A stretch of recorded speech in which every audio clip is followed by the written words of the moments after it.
Welcome, everyone, to the Deep Dive.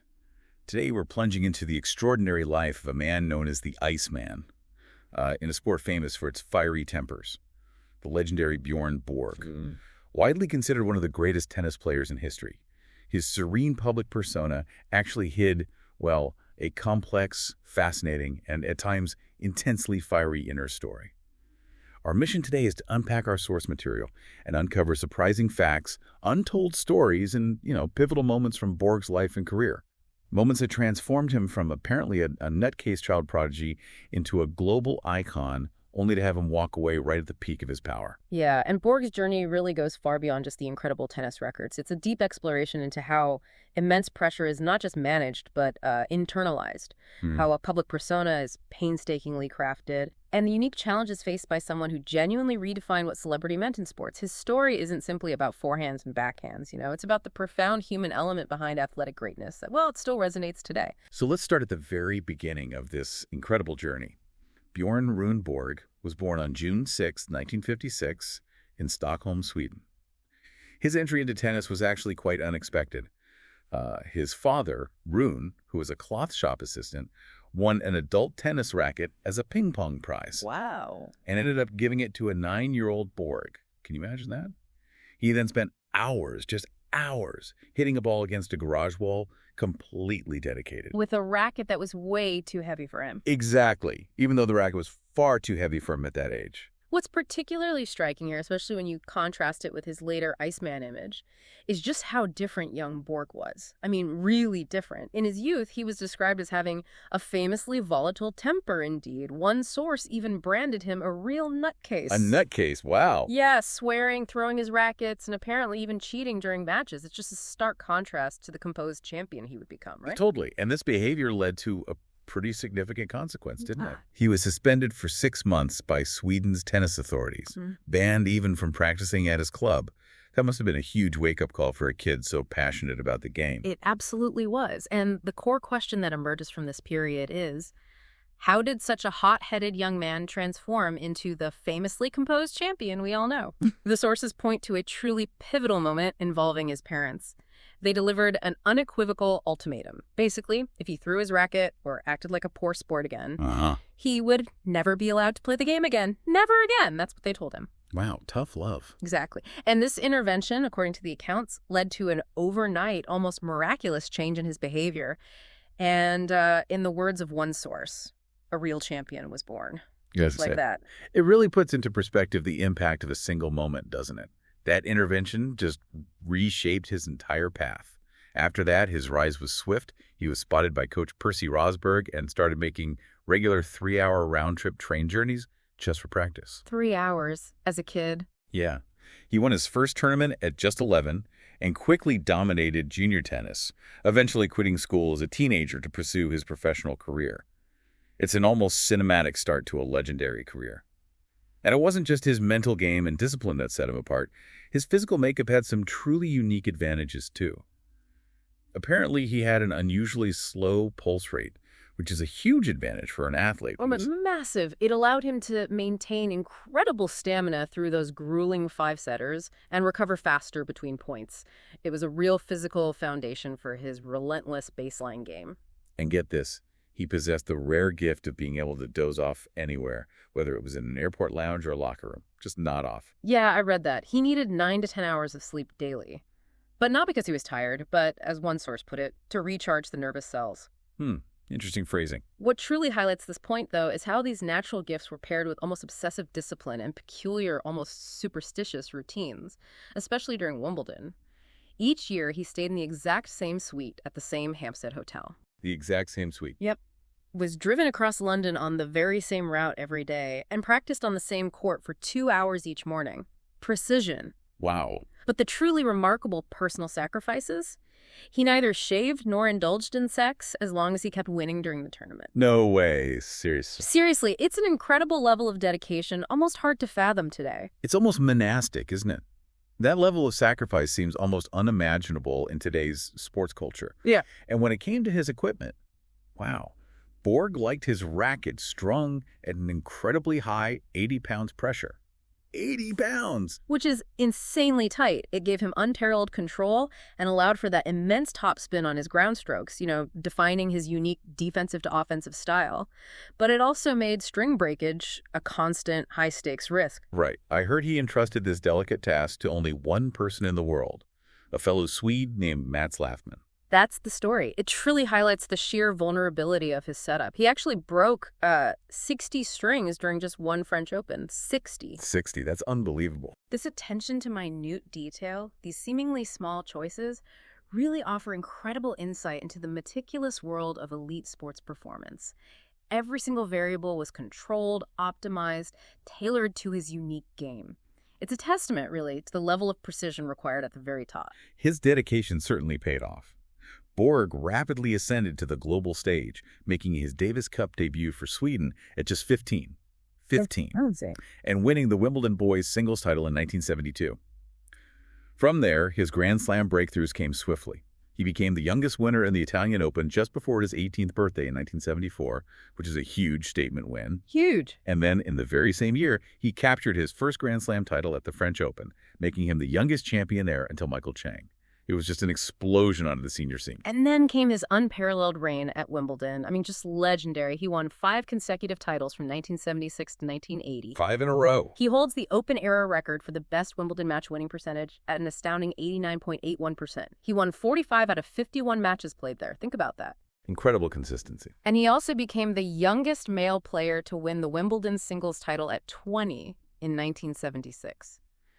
That kind of dominance on a single surface, especially at a major like Wimbledon, is almost unheard of in the modern era. It really is, and financially, too. By 1979, Borg reached a significant milestone, becoming the first tennis player to earn over $1 million in prize money in a single season. The first ever. This wasn't just about his wins, it was about his burgeoning global impact and marketability. And he cultivated this fascinating public persona. He was known as the Martian for his indifference to win or loss, or seemed indifferent. Right. And perhaps most famously, the Iceman for his famously cool expression. This stoic, emotionless demeanor was truly revolutionary for tennis, and it profoundly influenced subsequent generations of players. It introduced a new psychological dimension to the game, making every match not just a physical battle, but a mental one. Yet, here's a fascinating paradox. Despite his icy on-court demeanor, his first wife revealed that he couldn't stand losing. Apparently, he'd become silent for like 3 days after a defeat. 3 days? That's intense. Right. But then, in a surprising turn, after losing the 1981 Wimbledon final, Borg remarked that the desire to play was gone, and the loss didn't affect him negatively like previous defeats. That's a remarkable shift in perspective from someone who famously couldn't stand losing. What do you think that specific moment revealed about his deeper relationship with the game? Well, it suggests a profound internal pivot, I think. For years, the intense psychological pressure of maintaining that composure, of being the Iceman, must have been just immense. To suddenly feel that the desire was gone after a loss and to feel sort of peace about it, it indicates a deeper burnout or perhaps an emotional exhaustion that had finally reached its limit. It was less about the result, maybe, and more about the unsustainable effort required to achieve it day in, day out. That makes sense. And when you talk about Borg, you inevitably have to talk about his most iconic rivalry with the volatile American John McEnroe. Ah, yes, fire and ice. Exactly. Their contrasting personalities, Borg's composure versus McEnroe's notorious courtside tantrums, earned them that unforgettable nickname, Fire and Ice. And the sheer competitiveness of their rivalry is perfectly highlighted by their head-to-head record. It was dead even, 7-7 in official matches. 7-all. Wow. They genuinely pushed each other to their absolute limits, creating some of the most memorable moments in tennis history. It really transcended the sport itself. One of those moments was heralded as the greatest match ever played. The 1980 Wimbledon final. Just incredible drama. McEnroe, who's actually booed by the crowd as he entered center court. Can you imagine? Booed at Wimbledon. Right. He famously saved 5 match points, 7 overall in that set, in a dramatic 20-minute fourth set tiebreaker, winning at 18-16. 18-16. The tiebreak alone was epic. It's just... Think about the mental fortitude it would take to save 7 match points in a Wimbledon final, and then still lose the 5th set. It's almost Shakespearean in its drama. It really is. Yet, Borg ultimately prevailed, winning the 5th set 8-6 for his 5th Wimbledon championship. Absolutely. And it perfectly encapsulates why their rivalry was so captivating. It wasn't just tennis. It was pure psychological warfare. The dynamic certainly shifted after that, though. McEnroe defeated Borg in the 1980 U.S. Open final in 5 sets, and then famously ended Borg's incredible 41-match winning streak at the All England Club in the 1981 Wimbledon final. Ended the streak. Ouch. Yeah. And it makes you wonder, right, if this shift in dominance, this new formidable challenge from McEnroe, contributed to Borg's surprising decision to step away so soon after. And that surprising decision is perhaps the most shocking moment of his career. Yes. Borg's abrupt announcement of retirement in January 1983, at the incredibly young age of 26. While he was still holding the world #1 ranking, it's almost unheard of for an athlete to walk away at that pinnacle. Totally unheard of. And what truly stands out about this is the multitude of complex, interwoven reasons cited for his early departure. It wasn't just one thing. Sources suggest a deep fatigue with the relentless attention, a profound desire for another life away from tennis, and a private life that his immense fame simply denied him. The price of fame. Exactly. Other significant factors included sheer burnout from being the first global tennis star and constantly harassed by fans, a dip in motivation as Max started stealing the thunder, maybe, and a sense that he had broken the slam record at the time and so thought there was nothing more for him to achieve. It sounds like a culmination of many overwhelming pressures, both internal and external. His final major appearance was the 1981 U.S. Open final, which he lost to McEnroe. This was his 4th final appearance there and 10th attempt overall, making the U.S. Open the only Grand Slam he never won. It feels almost poetic that his final major was a loss at the one Grand Slam that always eluded him. Yeah, there's a certain symmetry to it, isn't there? And his exit from that final was quite controversial, too. Borg famously walked off the court and out of the stadium before the presentation ceremonies and press conference had even begun, just left. Really? Just walked out? Yep. Reports later emerged that he had received threats after his semifinal win against Jimmy Connors, which might add a layer of complexity to that sudden departure. He did later apologize to McEnroe for it. Okay, so there might have been more to that story. Possibly, but that dramatic exit effectively marked the end of his career as a major tennis player. Life after the limelight saw some changes for Borg, including his 3 marriages to Mariana Seminescu, Loredana Berthe, and Patricia Ostfeld. But there's a particularly poignant story from his post-tennis life, isn't there? Something involving his trophies. Yes, there is. In March 2006, Borg, apparently facing some failed financial ventures, attempted to auction his Wimbledon trophies and 2 of his winning rackets. Oh, well, that's sad. It is. But what truly highlights the unique bonds that can form between fierce competitors is what happened next. His former rival, John McEnroe, called him up. McEnroe basically asked him, "What's up? Have you gone mad?" McEnroe said that. That's the quote. And along with pleas from Jimmy Connors and Andre Agassi, this convinced Borg to buy his trophies back.